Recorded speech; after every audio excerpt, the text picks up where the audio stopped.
Imagínate ser un político moderno del PRI, partido político que ganó las elecciones presidenciales recientemente, pese a la pérdida de Luis Donaldo Colosio, quien buscaba ocupar la silla grande de la nación con el mismo partido.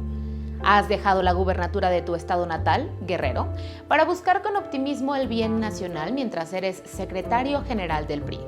Vas circulando por la calle La Fragua en Ciudad de México tras una reunión con 180 diputados priistas, con quienes compartes los mismos ideales en una sala del Hotel Casablanca.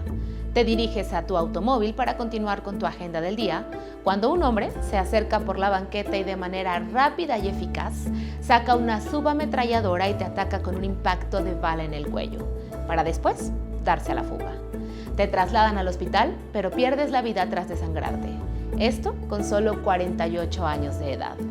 Adiós carrera, adiós sueños. Hola al interminable caos a causa de un segundo magnicidio, esta vez ocurrido la mañana del 28 de septiembre de 1994. En menos de 6 meses, se vivió uno de los periodos políticos más turbios y escandalosos de la historia mexicana, pues estuvo marcado por el asesinato de Luis Donaldo Colosio y José Francisco Ruiz Massieu, cuyas muertes pusieron nerviosos a los Salinas de Gortari y dejaron en incertidumbre a toda una nación, no solo en 1994, también en años posteriores.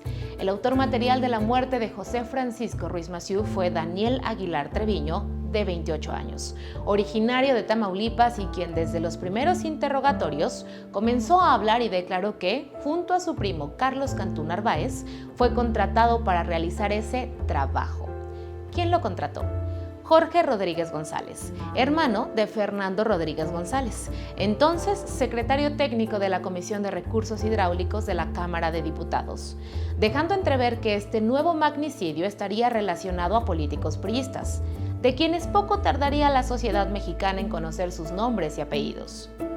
Según el asesino, tanto Jorge Rodríguez como su esposa, María Eugenia Ramírez Arauz, participaron en el complot del asesinato y estaban involucrados los hermanos de ella, José Martín y Roberto Ángel.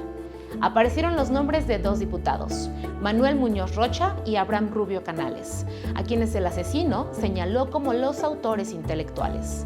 La esposa de Fernando Rodríguez se entregó a las autoridades y admitió haber alojado a los sicarios. Rodríguez, tras su aprehensión, aseguró que el motivo del asesinato era evitar que Massieu, quien también era diputado electo, se convirtiera en líder de la Cámara de Diputados, pues sus ideas no le convenían a algunos personajes, al diputado Muñoz Rocha y a otros que tendrían algunos vínculos con el crimen organizado, quienes de manera curiosa desaparecieron sin dejar rastro. 50 años de prisión por el asesinato de José Francisco Ruiz Massieu. El primer responsable de llevar adelante las investigaciones del crimen para dar con los autores intelectuales fue el hermano de la víctima, Mario Ruiz Massieu, quien abandonaría la Fiscalía Especial, pues al haber demonios sueltos, existían fuerzas que se oponían a que se aclarara el homicidio. Así intentaría proteger al que señalaban como autor intelectual, Raúl Salinas de Gortari, hermano del presidente Carlos Salinas de Gortari, pues se acusó a diferentes funcionarios en ese periodo.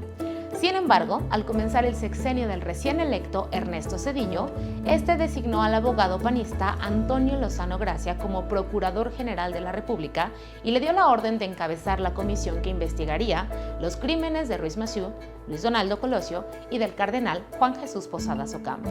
Poco tiempo transcurrió y Raúl Salinas de Gortari fue detenido como el autor intelectual de la muerte de Ruiz Massieu, basado en una declaración de Fernando Rodríguez González, que aseguró que fue el mismo Raúl quien ordenó a Muñoz Rocha y le entregó los viáticos para asesinar a su excuñado, debido a que ambos comenzaron a tener riñas dentro del PRI. Se les había salido ya del jacal y era un estorbo para el salinismo. Era la manera en que, según el coronel Chávez Ramírez, se expresaban los hermanos Salinas de Gortari sobre Ruiz Massieu.